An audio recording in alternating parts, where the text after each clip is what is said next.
ou bien peut-être cette trajectoire-là peut finir à tout moment dans la trajectoire. Ousmane Sonko pourrait demain décider de jeter l'éponge et de ne plus faire de la politique.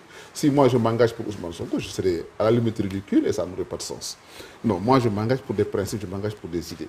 Je me suis engagé parce que je considère que la façon dont le pays est tenu aujourd'hui est une gestion catastrophique, gabegique et une gestion qui ne porte pas les prémices de lendemain de développement, de lendemain meilleur pour le Sénégal. Il est vrai, aujourd'hui, quand même, la réalité, elle est là. Nous avons à la tête du gouvernement du Sénégal un autocrate, un homme que j'ai toujours considéré comme dangereux, un homme que j'ai toujours considéré comme violent et qui, tous les jours, le prouve et le montre à la face du monde.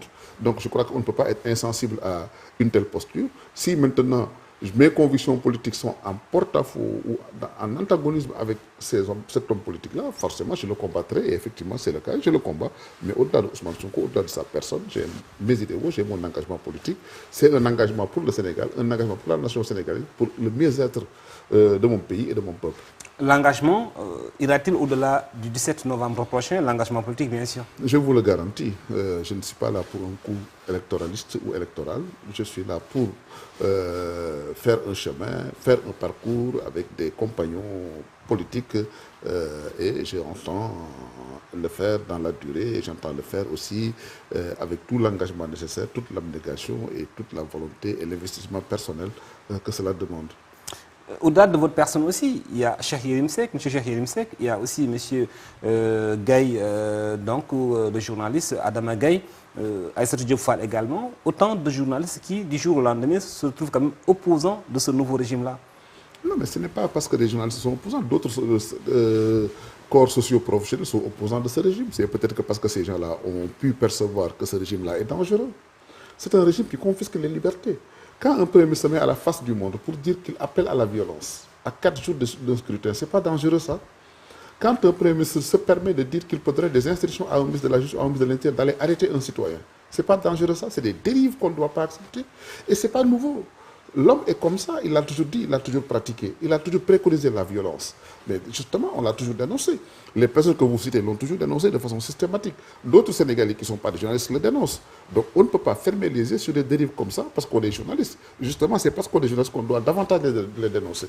Et justement, vous avez cité des Sénégalais de qualité, des Sénégalais de valeur, attachés à des principes de liberté, d'indépendance et de démocratie, qui ont effectivement le beau rôle et la responsabilité de dénoncer cela. Il n'y a pas un problème personnel entre vous et M. Ousmane Sonko? Mais quel problème peut-il y avoir? Moi, je ne l'ai jamais pratiqué. Ousmane Sonko, je l'ai rencontré une seule fois à sa demande. C'était en 2013. Il voulait des conseils à mon niveau. Donc, on n'a jamais partagé un espace de vie. Donc, quel problème personnel on peut avoir? La seule fois que je l'ai vu, c'était lui qui avait demandé à me voir. Il est vrai, parfois, il y a des émissaires qui viennent me voir en son nom et qui demandaient même plus tard qu'il y a quelques semaines d'organiser une rencontre avec lui. Mais ça ne m'intéresse pas. Je n'ai pas de relation avec lui. Le rencontrer dans quel contexte et dans quel sens? Justement, c'est par la CPR électorale. Peut-être qu'il y a des aspérités entre nous ou bien une tension entre nous que certains ont voulu jouer aux bons offices ou aux sapeurs-pompiers. C'est une manière très sénégalaise de chercher à rapprocher des gens. Mais moi, je ne suis pas intéressé par ça. Je ne vois pas ce que j'ai à dire à Ousmane Sonko quand je le rencontre dans le contexte actuel. À quel titre l'aurais-je fait? Au-delà du contexte actuel, vous êtes aussi un homme politique désormais qui compte quand même s'engager dans l'arène politique pendant, en tout cas, encore beaucoup plus d'années.